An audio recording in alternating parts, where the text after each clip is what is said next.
Now it's time for us to dig into our first session, which is around diversity and inclusion, a really important topic for a lot of organizations. This is a 30-minute discussion with Eric and our colleague Anne Chiron, who you will meet during the video and in the next roundtable.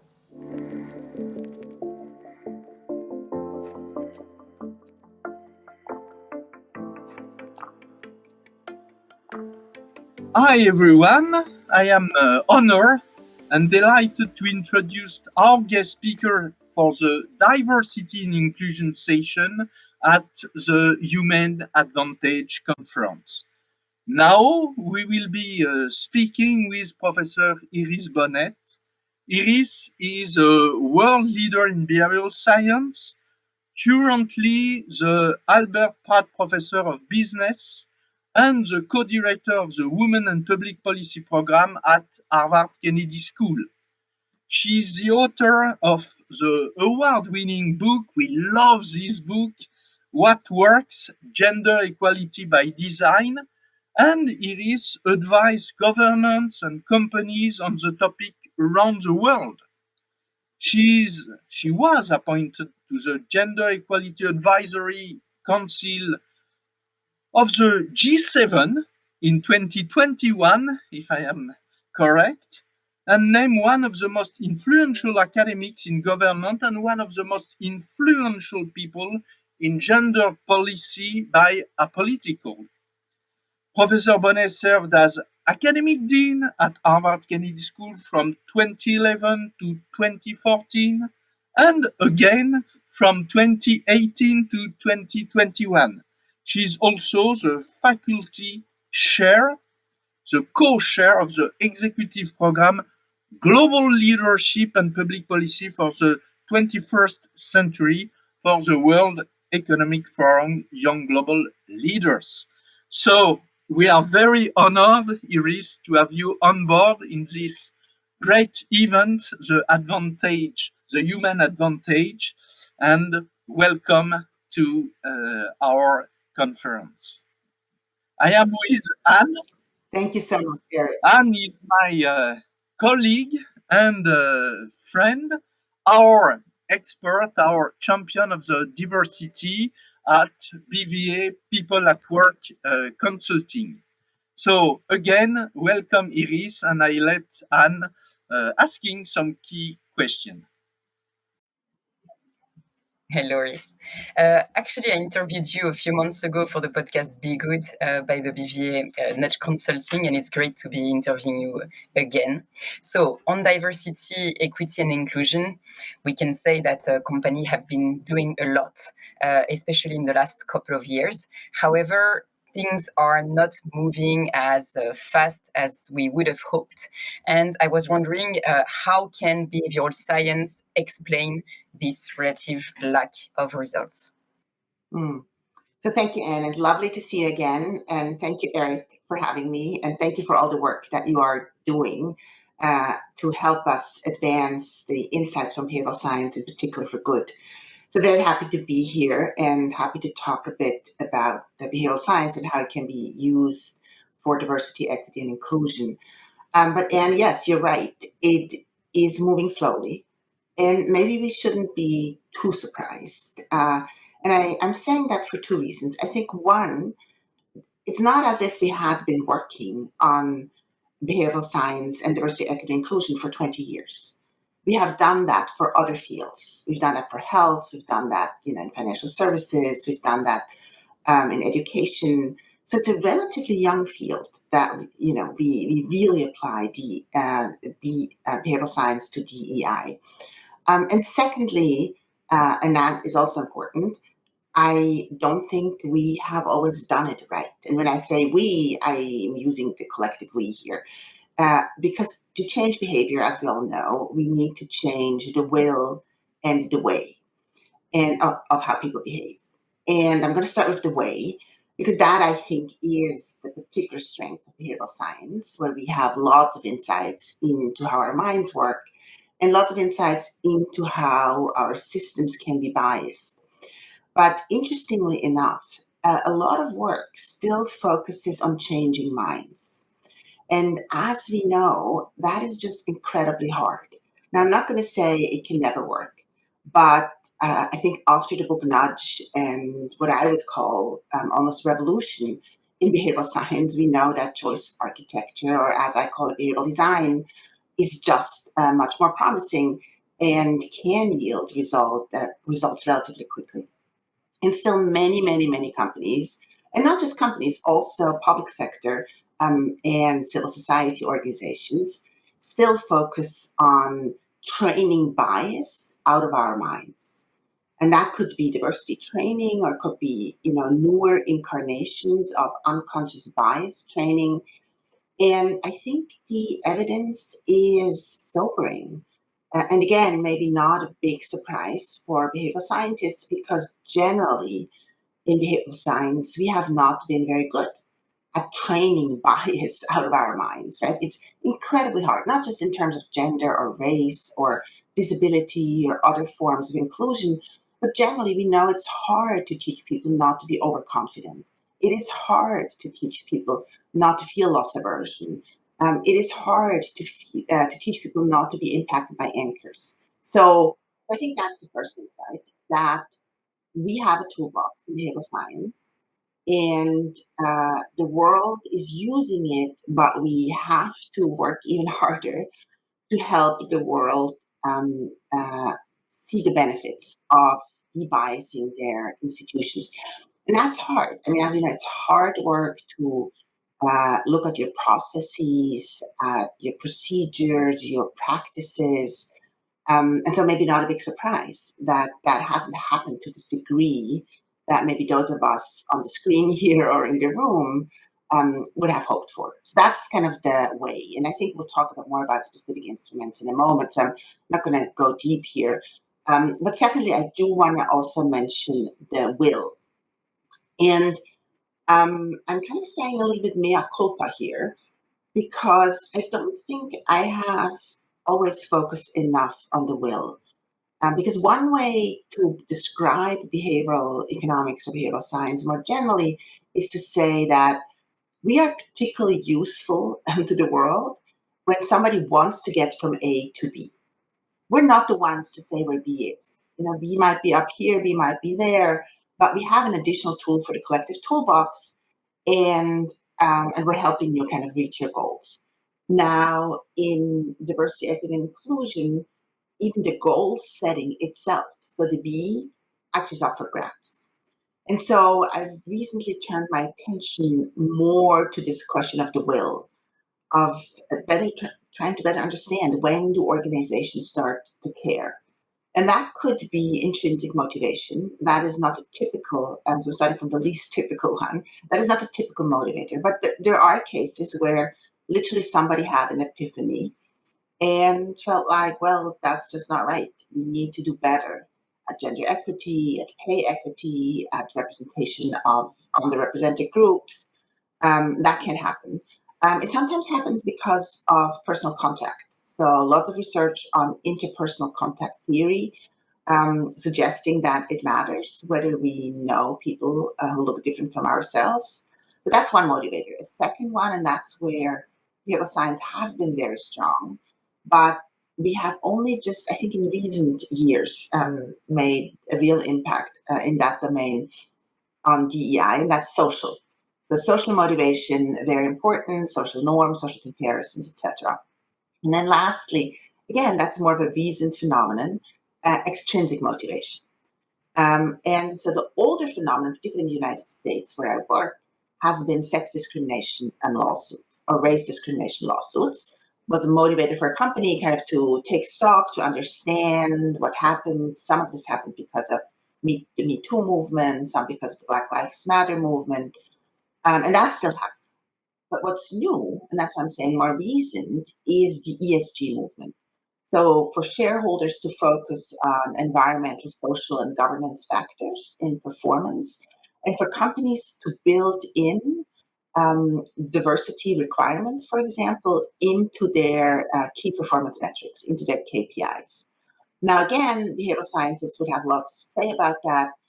Are the incentives big enough? Is it like 2% of your bonus, which is 20% of your total pay? At which point you would probably argue it's not motivationally relevant. But I am just describing this as seeing more of a movement towards thinking more about that motivational piece as well. So we have to work on both the way and the will of behavior change. And so, focusing on these two, how could you give us a few insights on how to be impactful in diversity, equity, and inclusion using behavioral design? What are the main drivers that can be used?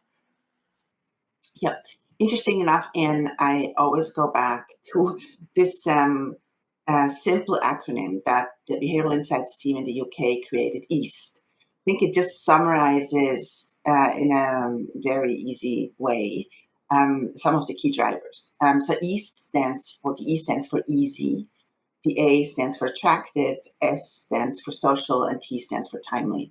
And maybe I just give you an example of each of those drivers.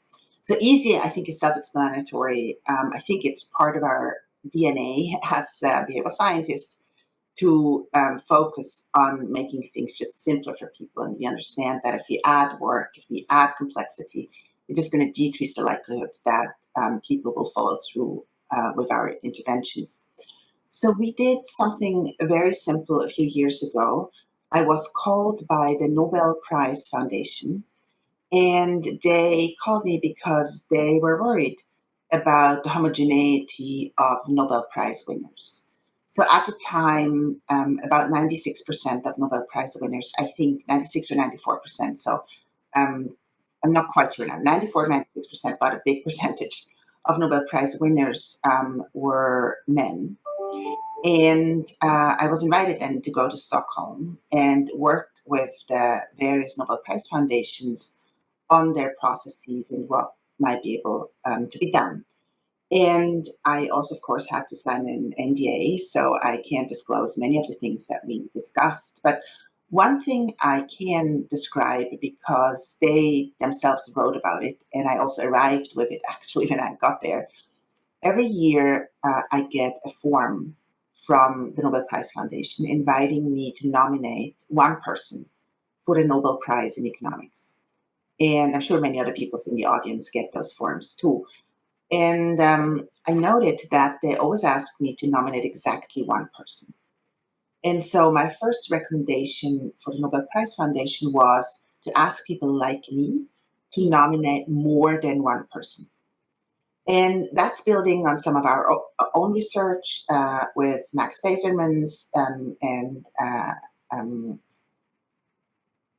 Alexandra, just as Alexandra van Geen, from a doctoral student of mine, just blanked on her first name, but also other people's work on Edward Yang and Katie Milkman and others on making decisions in bundles or making comparative evaluations, where both of our research groups have found that diversity is more likely to emerge when you look at more than one candidate at a time. And that's, that was the idea. And that's the new form. So the new form now asks people like me to nominate 3 people for the Nobel Prize in Economics.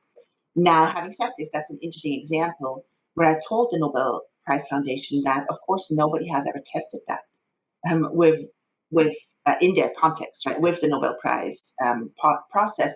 So I couldn't be absolutely sure that this was working because, of course, both the studies that I just mentioned and the studies that they build on have been conducted in the lab and have been very high in internal validity. So I'm always very careful to describe the evidence base that leads to one of my recommendations so that then organizations themselves can make a call whether that feels safe enough for them, to take that risk, so to speak. But that's an example of easy, right? Super easy. Most nominators probably didn't notice that they're now asked to make 3 recommendations. It's just a change of the form. And many, many companies and organizations have done that. On the attraction, certainly economic incentives come to mind, the ones that I described before. That's not a nudge, but I'm just saying the obvious that financial incentives also do matter. But of course, we can, again, go back to our earlier discussion and also ask ourselves about the motivating part of goals. And as we know, just goal achievement is an attractive thing for people to do. It's part of human psychology, even if the goal doesn't come with financial consequences. And my example here is a lovely initiative, a lovely bottom-up initiative at the BBC, where one journalist, Ross Atkins, started the 50-50 project, which now has spread around the world with more than 100 organizations way beyond media having signed up to the project. And the goal is 50-50 representation. Now, in Ross's case, this was actually focused on his own talk show initially. It was totally bottom up, but quite behaviorally informed. They had 3 principles. They still have 3 principles. The first one is never compromise on quality. You bring in the best expert. Secondly, of course, you want to diversify. So we want to represent the people who we serve. So this is about our clients, our listeners, our viewers. And we need to be representative of the people we serve. And then thirdly, he totally had the ease in mind. So it couldn't be too hard for them, for their team to do it. And they literally, by hand, counted every evening how many men and women. So they focus on gender first and now going more broadly and do ethnicity. But they started with gender, so they literally counted how many men and women they had on the show every evening. And that spread across the BBC and now across the world. So goal setting is important, and the goal that I just described to you is a good example. It has kind of some normative appeal. It's 50-50. That's kind of the world population. It's easy in that you just count. That's not very hard every day. And it's also nice in that it's actually happening every day. It's related to the T. I'm just going to quickly jump to the T in East, that something has to be timely. Right? If the goal happens in 50 years from now and somebody else, and maybe possibly even a machine, kind of counts and it's not relevant for my daily life, it will have much less of an impact. So that is kind of a nice example. And then the S in East is actually also something that happened in the BBC, although I'll give you another example as well. But it was all social norms. It was social comparisons. It was, wow, this can be done. And so, eventually there was a bit of a comparison across programs. Well, my program does it, yours could be too. And but it was always a positive nudging. So never coercion, no threats, no sanctions, but really role modeling and kind of social approval. So social norms are very important. We also, I'm going to actually, now that I realize I'm using another example from the UK, but I know some of us are in London right now, so that might be just okay. But all of you, of course, are familiar with the UK's work on increasing gender diversity in corporate boards that launched in 2011, and with the purpose of having 25% women on corporate boards and the FTSE 100 boards by 2015. Again, it was a goal. It was a soft goal, like the BBC goal. It wasn't a quota. And it worked. And partly it worked because of social pressure, of social comparisons where firms were compared with each other. Partly that was the role of the government. Partly that was the role of the media. Executive search firms were compared with one another, how many women they had placed. So I think the S in East is a particularly important feature of a behavioral designer's collective toolbox. I'm going to end on the T. I mean, I've already mentioned the T, but I'm going to give you just one other example because I know we're also meeting in Milano. So I thought I'm going to Italy now with a cool study where Michela Carlana actually examined very timely intervention and informed teachers who had to grade Italian students' final exam. So before they go to at the end of high school, before they go to college. And they, what the intervention was very, very simple. They all had to take an implicit association test. And then she informed teachers just before the grading, either how well they did, or just told them, thank you for taking part in the test. So the intervention in the treatment group was, you knew how you did an implicit association test, and the control treatment was that you didn't get any information. And she could show that it mattered. that it mattered in teachers' grading and that it helped decrease the gaps between men and women, but also between native Italians and immigrants. And so, that's the timeliness, I think, is the important piece here, that if we had revealed that information, 2 months earlier, it very likely would not have happened. And I'm actually learning from that, and I have learned from that. And I'm now working with, excuse me, with a number of organizations which use exactly this idea before either promotion rounds or performance appraisal rounds, where some companies now have these promotion committees which look at all the people who have been suggested for promotion. And we give them an intervention just beforehand, literally just beforehand, before they start their day of looking at these promotions. And again, this is not research. This is just an application. I'm hopeful that these immediate interventions can be powerful. Thank you very much for all these examples and inspiring insights. I have one last question, Iris. Since the release of your book, so Eric mentioned it, What Works? Gender Equality by Design, it was in 2016, sorry. What have you learned? What key topics have you been addressing? I know, for example, that you've been working with multiple tech companies. Yes, there's so many interesting things. I'm going to start with a French example this time, because I know we have some friends from Paris who are also listening today. A really nice study has been done by Clémentine van Eschenterre, where she looked at the impact of role models in schools again, where they had women with a tech background visit a school for just an hour. And I'm sharing that this intervention because it feels so low cost, and just an hour.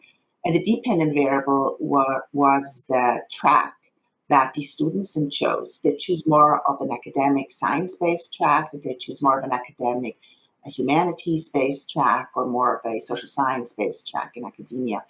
And they could show that exposure, it's a very large-scale experiment, exposure to counter-stereotypical female role models and increase the chances that these female students then chose a STEM track. Now, I do think, for example, that's an insight that now has been used quite widely. Did we not know that role models matter? Yes, we did. I think we've always known this, but I do think many, many more organizations are aware that seeing is believing, and that we have to pay attention to who people see in what types of circumstances. It has affected films, has affected media, it has affected books. And again, it's actually important to start in our schools because, as we know, those stereotypes form relatively early, roughly between 4 and 6 years old. So if we can get to those interventions much earlier, then that would be a very good thing. And that's, a bit long-term hope too, that I do think we're much more intentional about how we teach, how we present books, how we present information, the portraits on our walls, the cartoons, etc. So that's just kind of one thing that I've really seen explode. I mean, literally explode, including, in almost all countries like Germany, and I think Germany, Switzerland, and the US, we have very strong NGOs working on diversity in media, whether, again, that's in TV and films or in the print media. So I think that's happening. So that is I think, an interesting development. But the other highlight, or maybe two last ones. But the other highlight I wanted to share with you, that is something I had not anticipated, really, but that shows I'm a 20th century person, is how many tech startups would take our tools and turn them into technology. Literally living east, right? Literally making it easier for users to get this right, including for smaller companies, which might not have a very developed HR or people analytics department, but actually can benefit from HR technology that is already debiased. And I'm going to start with the two most recent ones that I've just learned about, and then I'm going to go back to kind of two older ones. But two most recent ones, one is called Equalis, and it is a company in Colombia, in Latin America. And they think, I don't know, but they think they're the first one in this space in Latin America. And they do many of the things that we all know are good things to do. So they start with measuring, with counting, with transparency, with reporting what they find from the companies, but then also advising companies with the tools that we all like on how to debias their practices and procedures. Another one that does something quite similar in India is called Serene. Again, also a company I just learned. These are two companies I just learned about in the last month. So typically, I think these days I learn about a new company once a week. And I normally always say yes to a request to meet with them. I don't have a ton of time, but I can give half an hour to everyone.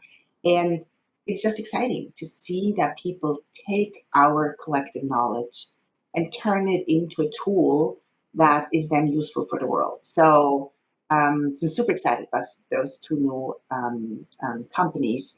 But then, of course, I have to go back, way back. That's more like 2015-ish, where Applied spun out of the Behavioral Insights team in the UK.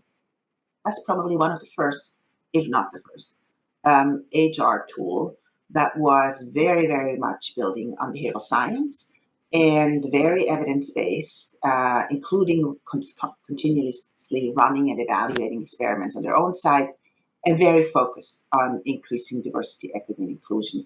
And they've built in many of the tools that we all know are kind of interesting, including kind of removing CVs from evaluations, working on work sample tests, doing comparative evaluations, etc. And of course, I should have said that. All of those are primarily focused on the hiring stage. I think I didn't mention that. So all three of them primarily focus on hiring. So that's been super exciting, that I can see scale, in a different way than I foresaw scale, really. And I think that's very exciting. The last thing I just wanted to mention, because you alluded to that, so I have been involved with a group focused on increasing diversity, equity, and inclusion in the tech sector. And we came out with a public report called ACT, Action to Catalyze Tech, that I think if you look at it, you'll find very, very based on behavioral science insights. But I think in contrast to much of the work that we all do, including myself, it tries to be a bit more holistic, kind of thinking about the employee journey in a more holistic way, and then going beyond the employee journey. So including questions of pipeline. So how can we work with schools to make sure that we increase the diversity of our candidate pool already, but then also thinking about the products that we design. So what differences make in product design, and what responsibility do we have as designers of the world, whether that's of a computer screen, of software, or literally of a hiring process. And that's been quite interesting in seeing that we might have to push ourselves to this somewhat more ecosystem approach that is a bit more holistic, but also in our case included many different tech firms. Because another argument, of course, is that if we don't change the ecosystem, we just keep stealing people from each other. And as we know, that happens in academia a lot. And certainly as academic dean, I'm one of the culprits of stealing people from others, and people steal people from us.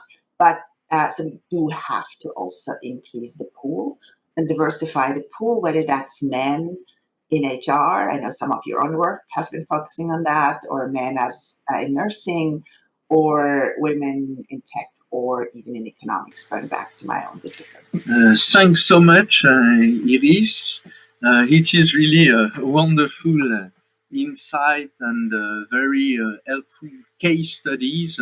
I think now it's time to start our roundtable, but I would like to ask one final question to you.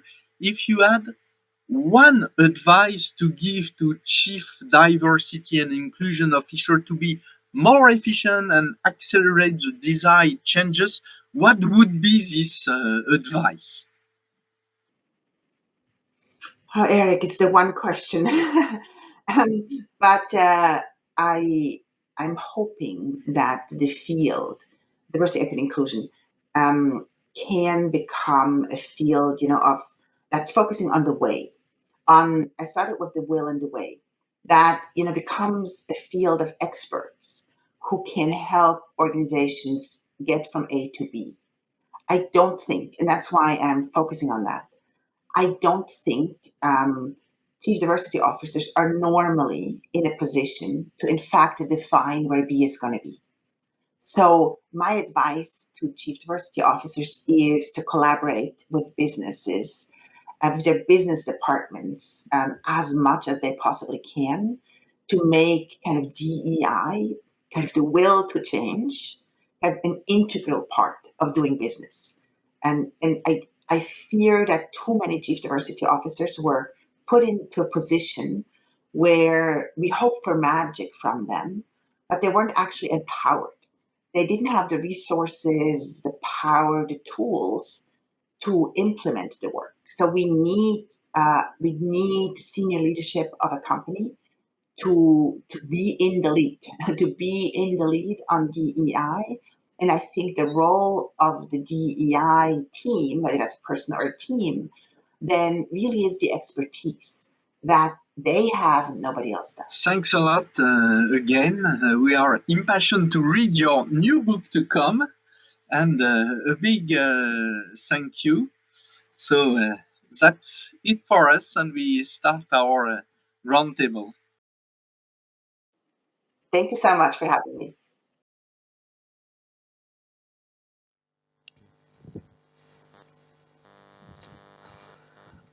Hi again, everyone. So now it's time for our roundtable.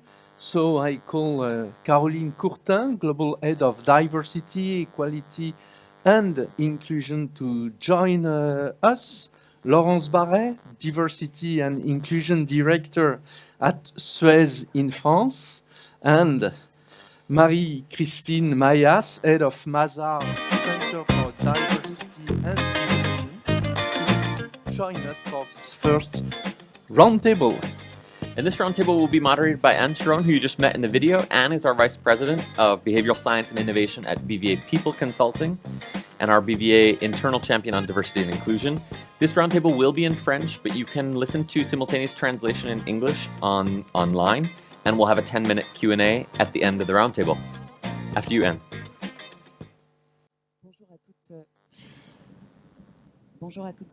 Greetings to all, and welcome to those of you who are following this online.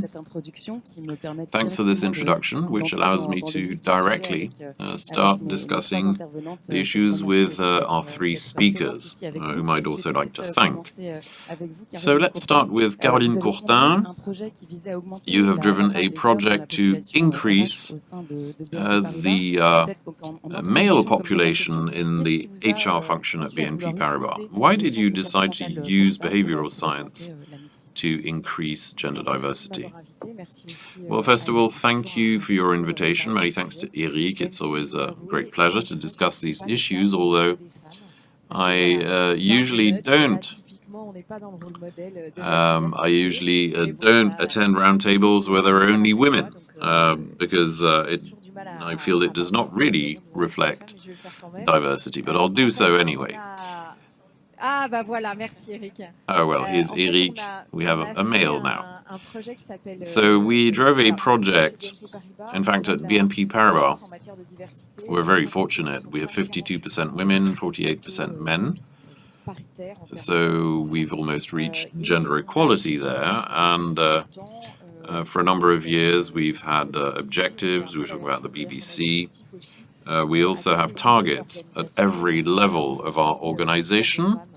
We have 1/3 of women in the executive committee, and we are achieving a pretty good balance of genders. But however, HR, communications, marketing are functions with a lot of women, and on the other hand, more technical jobs are more male. But it's also how people study. I won't say,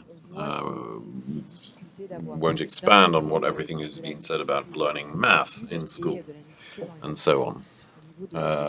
Because it has effects on gender equality. So we decided to fly the UN flag, a program called E4She. We decided to encourage gender equality by delivering functional solutions, training and so on, as Iris was saying, but we're going to need to find something else. So we tried a number of things. And I'd say out of curiosity, initially, we decided to take an interest in nudge. And what convinced us when we looked into that is that we felt that we already had all of the processes and all of the training in place to make sure we had mixed shortlists and so on. But we didn't have nudge, so we thought, why not? And BVA helped us with a very interesting commitment, which was to say we're going to go and see the sticking points, the problematic points there. And so that's why we chose to do that. Marie-Christine, the same question for you. You are director of the Gender Equality Observatory. You also wanted to leverage behavioral sciences to move forward. Did you have the same motivations as Caroline? And what is the purpose of your project? Yes, thank you for having me. Within the Observatoire de la Mixité, 8 companies, a dozen experts or so, we are trying to find best practices in terms of gender equality and to circulate these best practices more broadly.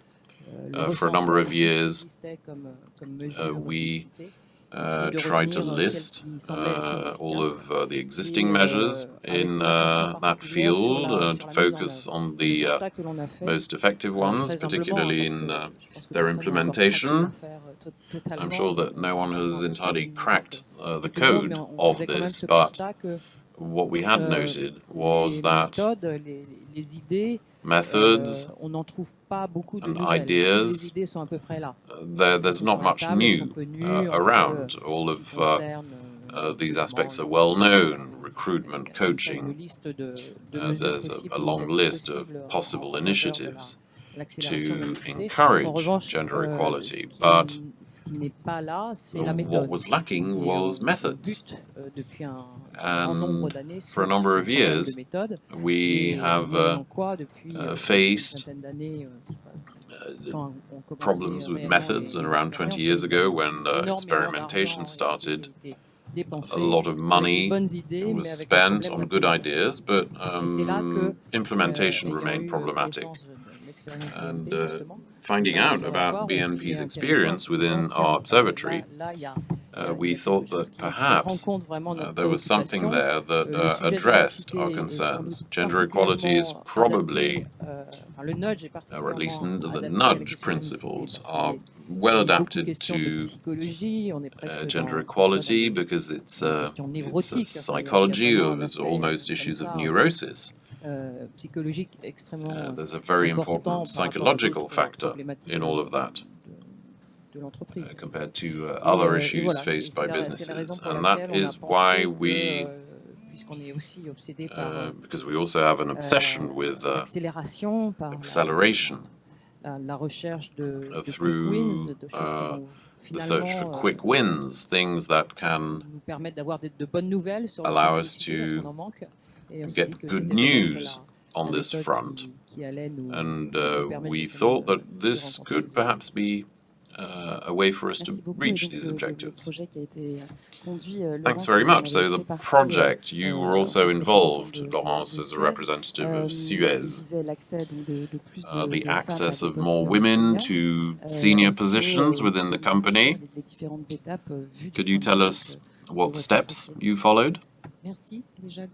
Thank you. Thank you for your invitation for us to share these best practices. So perhaps first, let me say that Suez's expertise is in water, sanitation, waste collection, technical jobs, and a population of only 25% women.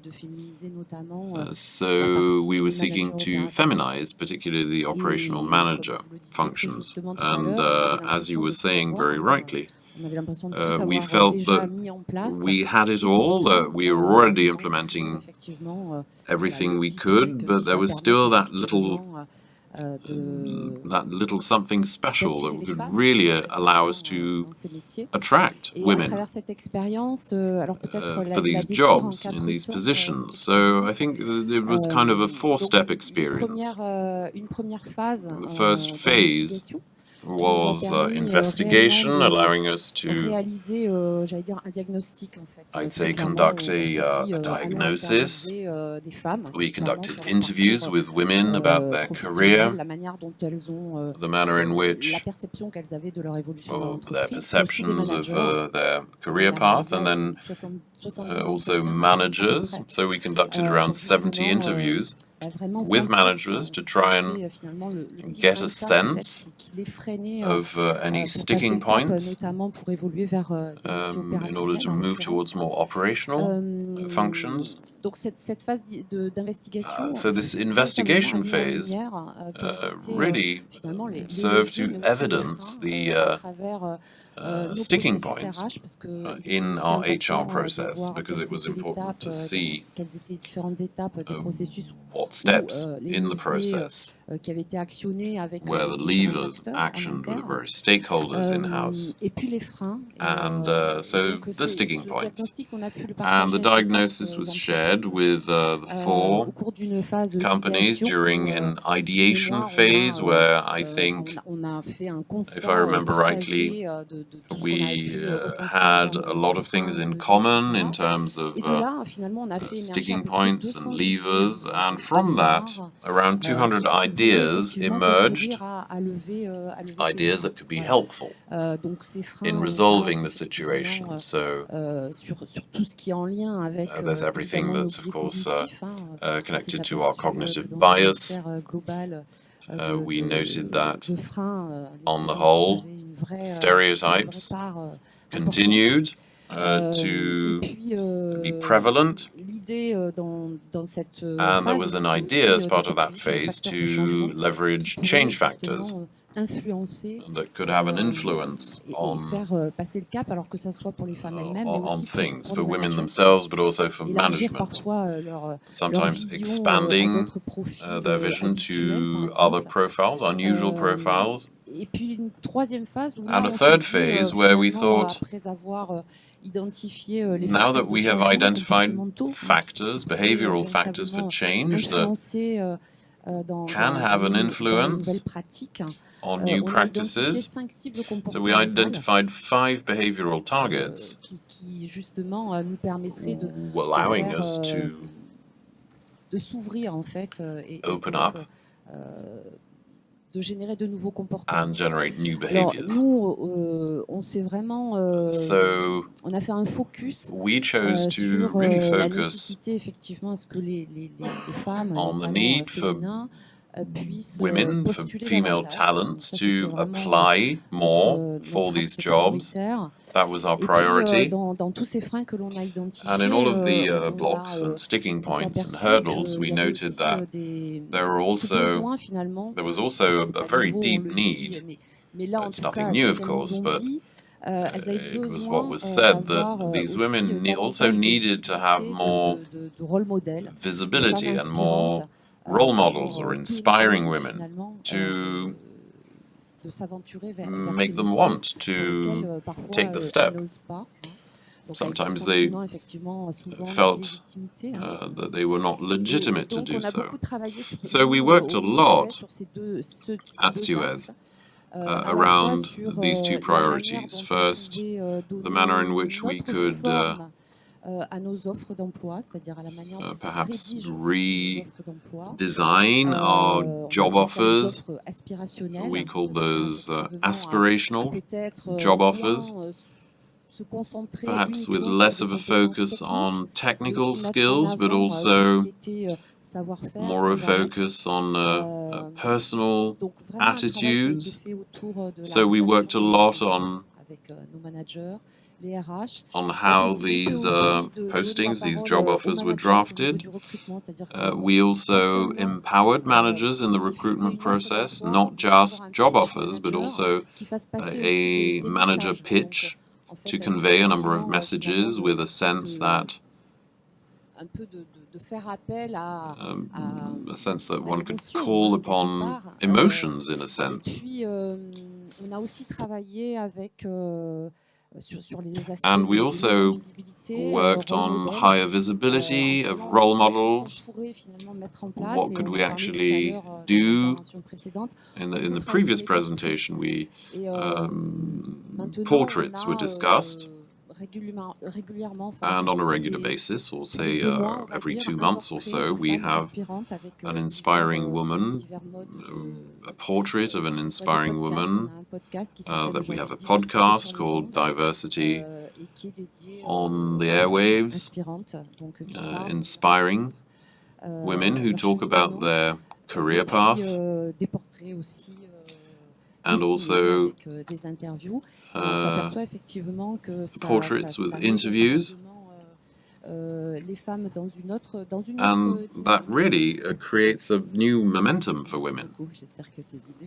Thanks very much. I hope these ideas can also inspire people in the attendance. Marie-Christine, perhaps to pick up on what Laurence has just said, are there any other initiatives that you could tell us about? Initiatives taken by other companies involved? Well, this is going to corroborate what Laurence was saying. There were 2 other companies, Archaea and Sodexo, who were involved, and together they defined 4 types of nudges, similar to what Suez implemented. First, the nudges that to expand one's network.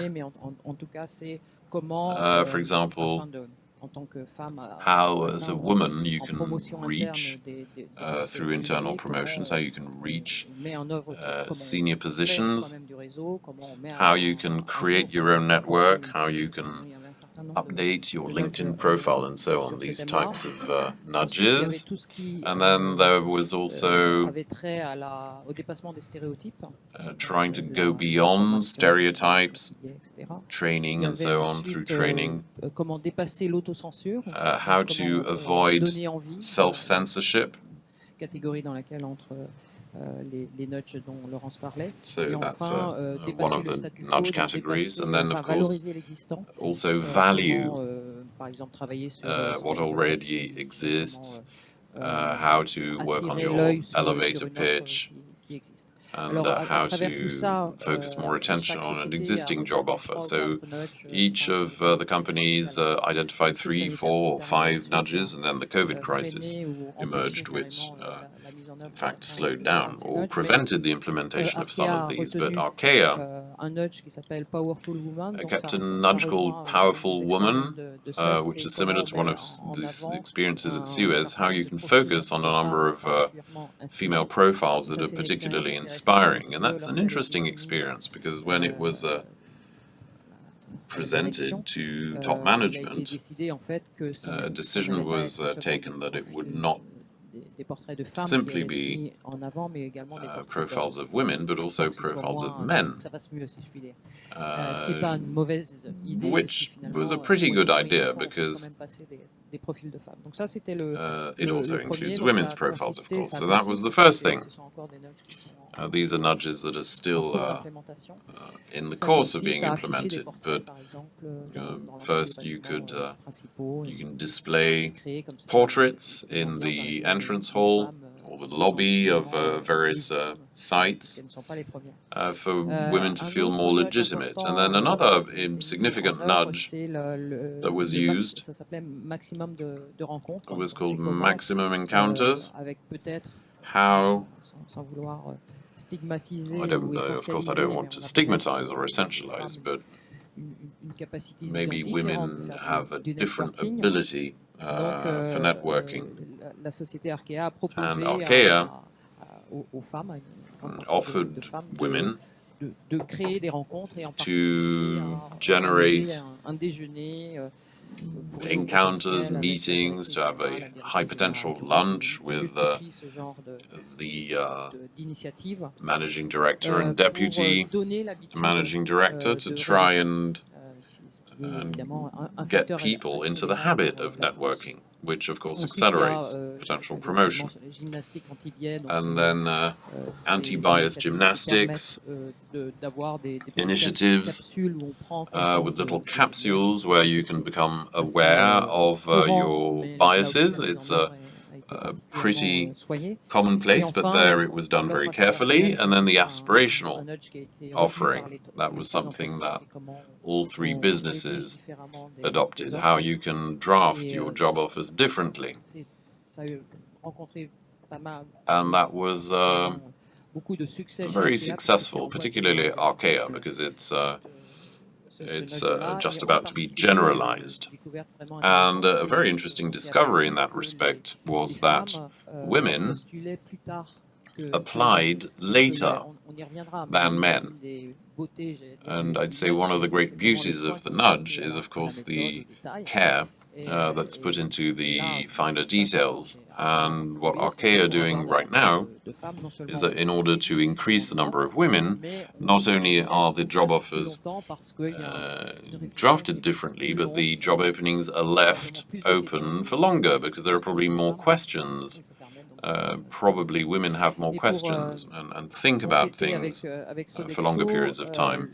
And as for Sodexo, the aspirational offer there and initial feedback of the focus groups that they conducted about the impression created by these newly drafted job offers created a sense for both men and women that they were more pleasant to read. They were meaning that it was less aggressive, because as Laurence was saying, the vocabulary has been revised to perhaps respond to criteria that are not purely based on hard skills, technical skills, but also includes a lot of soft skills in terms of interpersonal relationships and all of the, I'd say, all of the bellicose vocabulary has been removed. And in fact, men relate to that too. And one of the nudges that Sodexo decided to use was called 100% of those who obtained promotion took part, based on the principle that in order to obtain a promotion to positions of power, so to speak, you need visibility. So it was an incentive to update the LinkedIn profile or on the in-house database that is used to spot talent. So that was done with messages at the end of emails and so on, through messages on the intranet, easy clicks to go directly to your LinkedIn profile.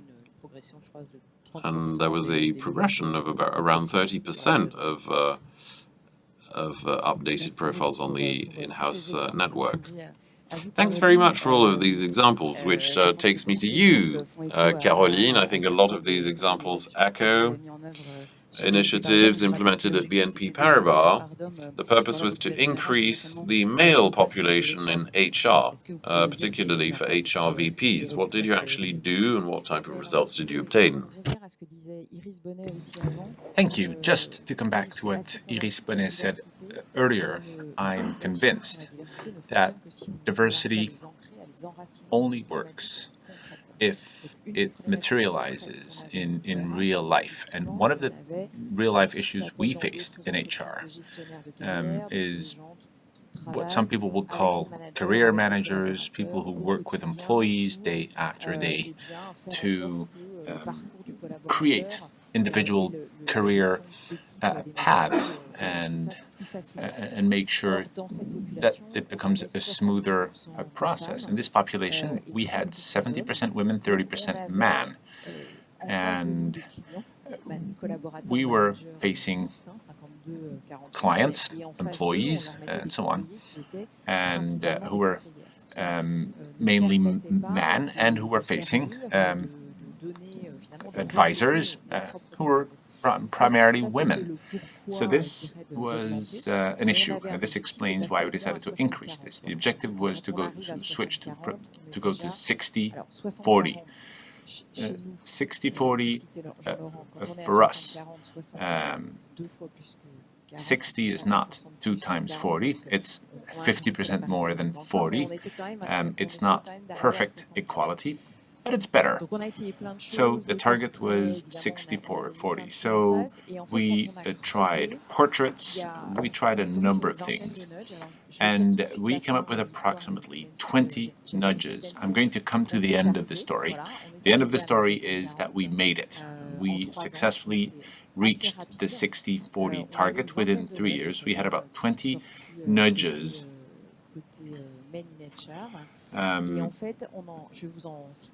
In men in HR, I can just give you 2 of them, 2 that I found very interesting. So these, again, we call them HRBP, and HRBP, nobody really knew what that meant. And what people did remember was the HR acronym. So what we did is that HRBP is Human Resource Business Partner. So we tested different nudges. HR Business Partner, we actually called it Business Partner. And quite miraculously, quite surprisingly, you know, it's funny how sometimes very simple things make a difference, but simply spelling out business partner, the word, you have the word business, increased the number of candidates. So that was the first nudge. This was something very easy to test over a short period of time, roughly 3 months. So that was the first nudge that worked very well. So we no longer say HRBP, we now say HR Business Partner, spelled out. The second nudge, which I also found very unexpected, that we really did not expect this one to have such an impact, which is that 70% women, 30% men. That means 70% of the positions are, in job description, are written or drafted by women. So we put 4 male HR business partners in a room, and we told them to write up a job description. Their job description. What do you do day after day? What are your skills? What are the things that are expected from you? And what they actually wrote had nothing to do with the job description we posted. So the way they wrote their own job description, the wording, it was very, very different from anything we had ever written.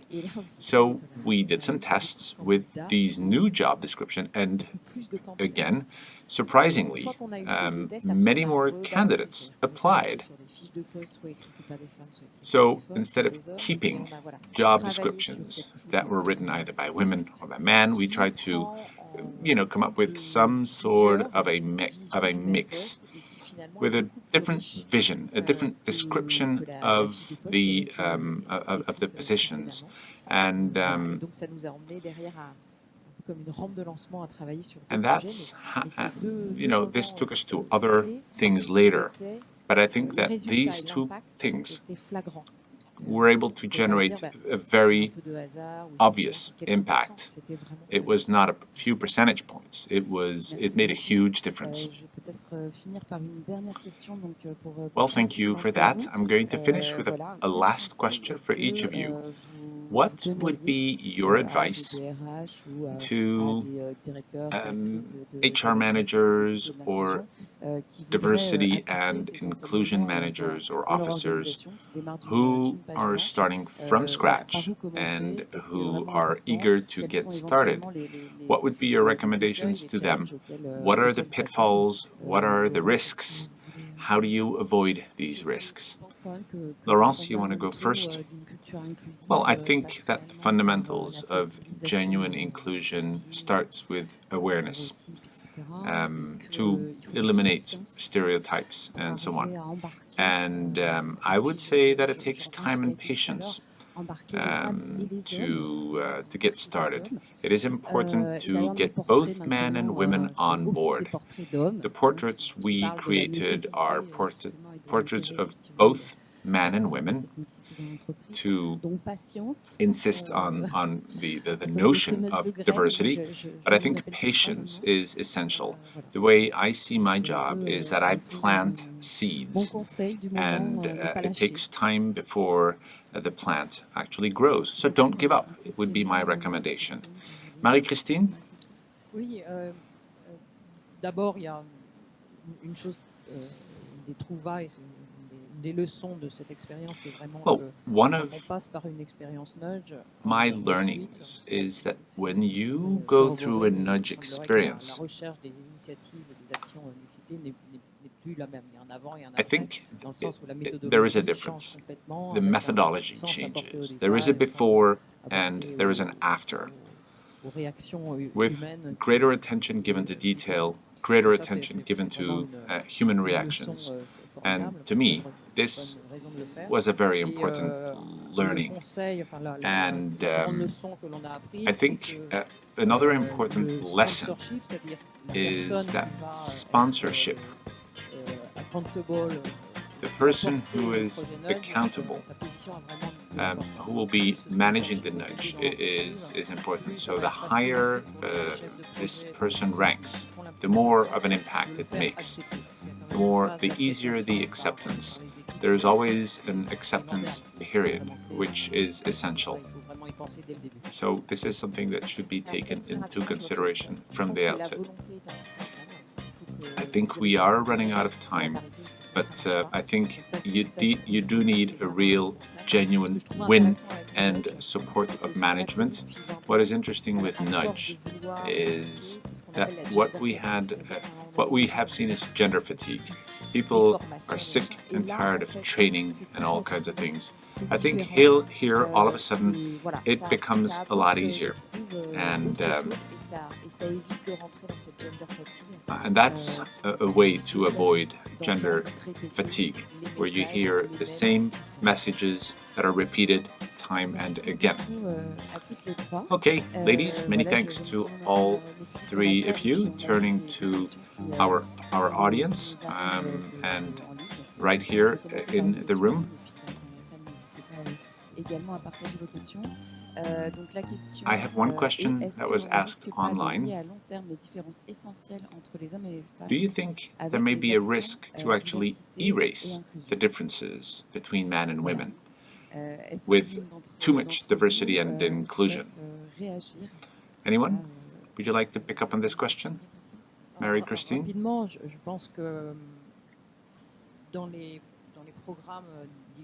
Well, I think that in diversity and inclusion programs, we're not denying the differences. We make the initial assumption that men and women are equal, but there are fundamental differences too.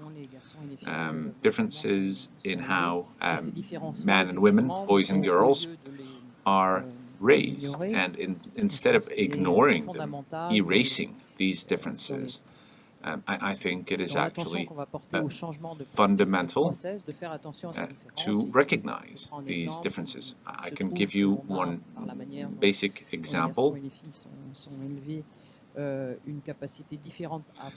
Because of the way we are raised, educated, men and women do not speak publicly the same way. Don't find it equally easy or difficult to speak in public. But it takes a bit of training. We can train women, for example, or managers to allow it, to allow both men and women to speak in public. If you let things go naturally, well then naturally, man will find it easier to speak publicly than women. And this is something that has to I think it is important to pinpoint the differences, and you can't just assume that you have one type of audience and that everybody's the same. I think you have to recognize these differences, always. I think a lot of young generations who don't really consider themselves as men or women challenge companies and organizations in how they stereotype their positions, their leaders, their behaviors.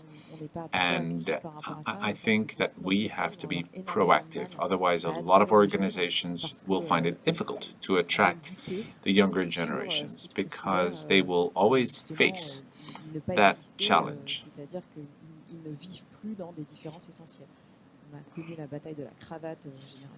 You know, the previous generation had the tie battle.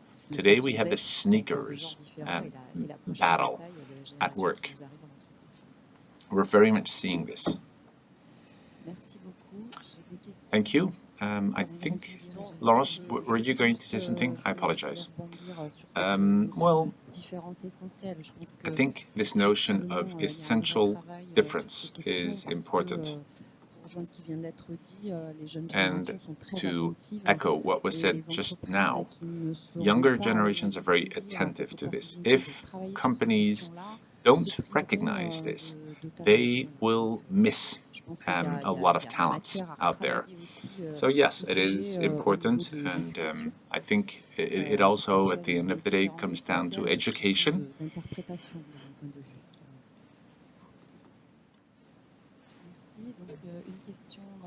Thank you. I think we have a question in the room. Hello, thank you. You described a number of nudges, and you mentioned nudges that are designed for women to make them more active and allow them to access positions that are not spontaneously dedicated to them. I still think that there is a glass ceiling. So these measures have, are quite limited. I see these problems as societal problems. There are societal problems that explain why many women are facing that glass ceiling. So the question is, do you think there could be additional measures? I'm a real nudging expert, or nudge expert, but do you think that positive discrimination, for example, could be an accelerator? You talked about patience. You said it would take years to. Don't you think that positive discrimination could be a booster to allow women to access high-ranking positions in corporate organizations? Do you think these could be short-term solutions that might work better? Well, if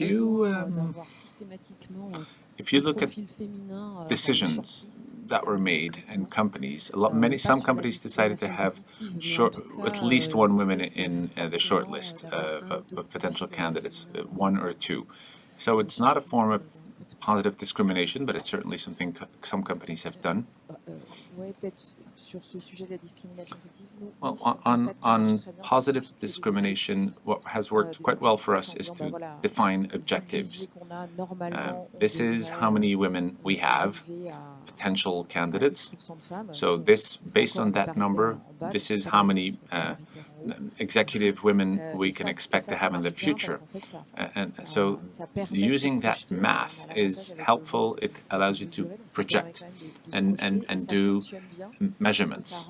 It works quite well. It makes people accountable. It's a good way to create succession planning, and so on and so on. Positive discrimination. I worked in the U.S. I think even they're somewhat changing their mind. There are a lot of opposite class actions now, where people, even men, consider that men are being discriminated against because of positive discrimination.